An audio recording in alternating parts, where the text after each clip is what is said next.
Maintenant, j'aimerais parler de cet homme, Scott McTominay, qui fait le beau jour du Napoli, qui est élu meilleur joueur de Serie A cette saison.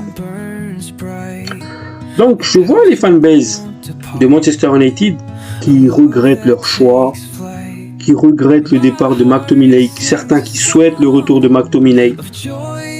Les gars, on revient pas vers nos ex. On revient pas vers nos ex. Il fut un temps où il était à Manchester United.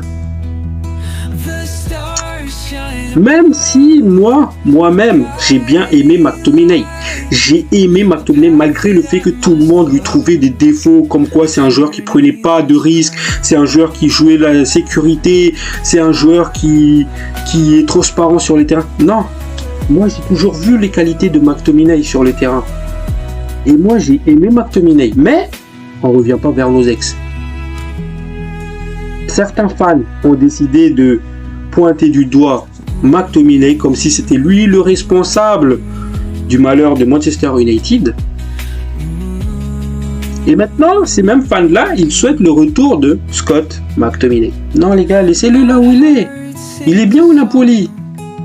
Il est heureux, il marque des buts, il est décisif, il est le meilleur joueur de Serie A.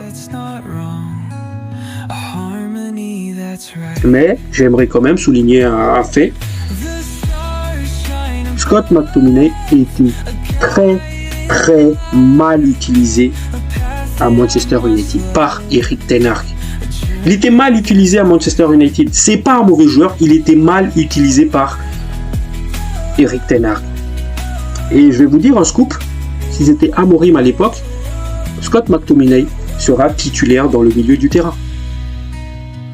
Je vous le dis, c'est un scoop les gars, vous prenez note.